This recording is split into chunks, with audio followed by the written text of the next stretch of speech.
जलचर थलचर नभचर नाना, जे जड़ चेतन जीव जहाना।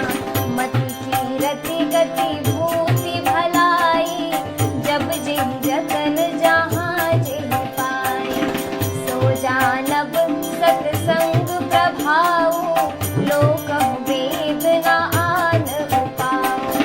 बिनु सतसंग विवेक न होई, राम कृपा बिनु सुलभ न सोई।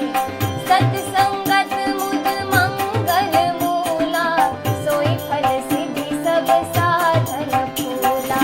सठ सुधरहि सतसंगति पाई, पारस परस कुधात सुहाई।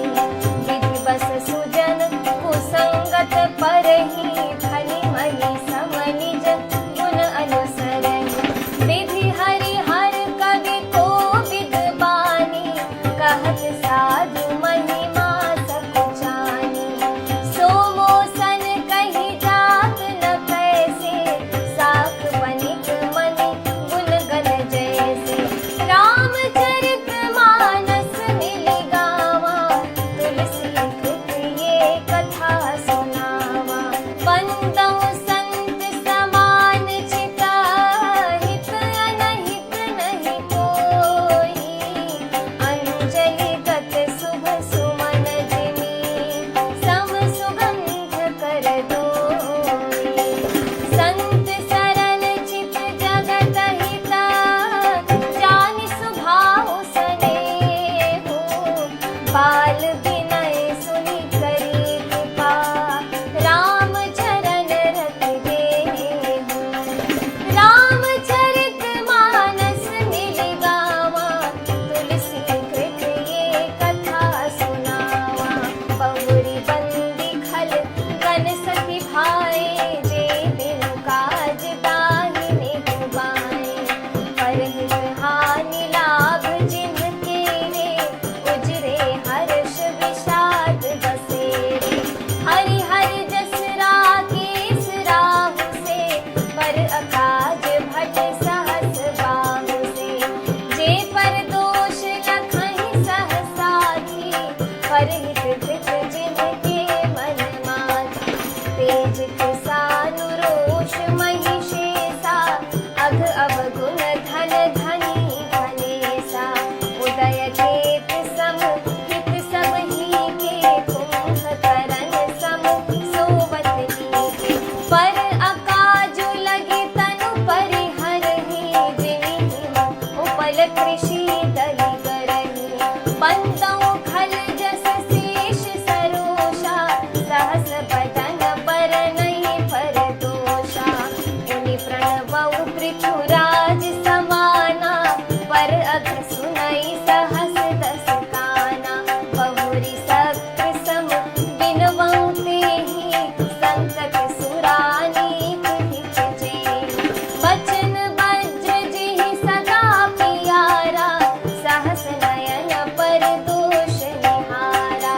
रामचरित मानस मिलि गावा, तुलसी कृत ये कथा सुनावा। उदासीन अरिनीत हिता, सुनत जरहि खल रीति। जानि पानि जुग जोरि जना, बिनति करई सप्रीति। रामचरित मानस मिलि गावा, तुलसी कृत ये कथा सुनावा। इस तीर्थराज में स्नान का फल तत्काल ऐसा देखने में आता है कि कौवे कोयल बन जाते हैं और बगुले हंस। यह सुनकर कोई आश्चर्य न करे, क्योंकि सत्संग की महिमा छिपी नहीं है। वाल्मीकि जी, नारद जी और अगस्त्य जी ने अपने अपने मुखों से अपनी होनी यानी जीवन का वृत्तांत कही है। जल में रहने वाले, जमीन पर चलने वाले और आकाश में विचरने वाले नाना प्रकार के जड़ चेतन जितने जीव इस जगत में हैं, उनमें से जिसने जिस समय जहाँ कहीं भी जिस किसी यत्न से बुद्धि, कीर्ति, सद्गति, विभूति यानी ऐश्वर्य और भलाई पाई है, सो सब सत्संग का ही प्रभाव समझना चाहिए। वेदों में और लोक में इनकी प्राप्ति का दूसरा कोई उपाय नहीं है। सत्संग के बिना विवेक नहीं होता और श्री राम जी की कृपा के बिना वह सत्संग सहज में मिलता नहीं। सत्संगति आनंद और कल्याण की जड़ है। सत्संग की सिद्धि यानी प्राप्ति ही फल है और सब साधन तो फूल है। दुष्ट भी सत्संगति पाकर सुधर जाते हैं।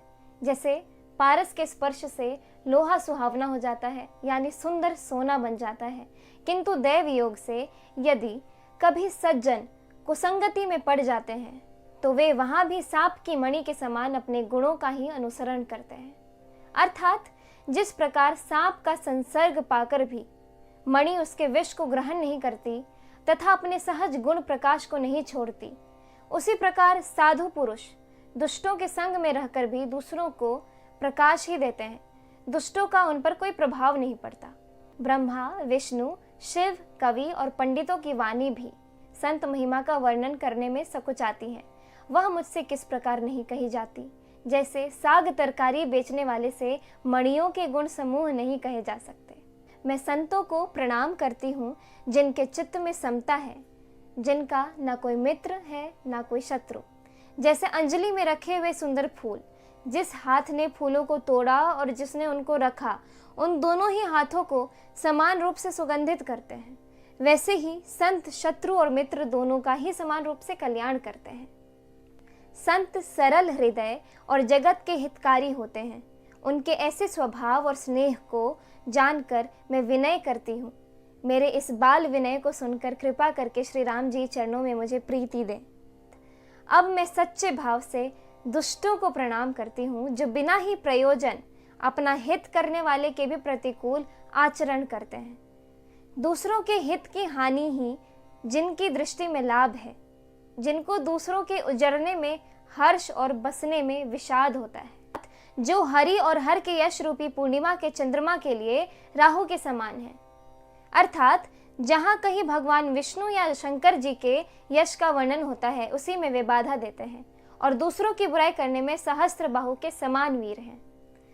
जो दूसरों के दोषों को हजार आंखों से देखते हैं और दूसरों के हित रूपी घी के लिए जिनका मन मक्खी के समान है, अर्थात जिस प्रकार मक्खी घी में गिरकर उसे खराब कर देती है और स्वयं भी मर जाती है, उसी प्रकार दुष्ट लोग दूसरों के बने बनाए काम को अपनी हानि करके भी बिगाड़ देते हैं।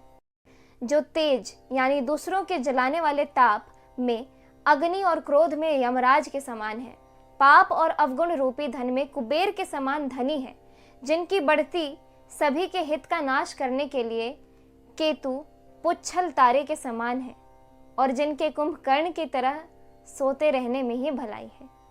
जैसे ओले खेती का नाश करके आप भी गल जाते हैं, वैसे ही वे दूसरों का काम बिगाड़ने के लिए अपना शरीर तक छोड़ देते हैं।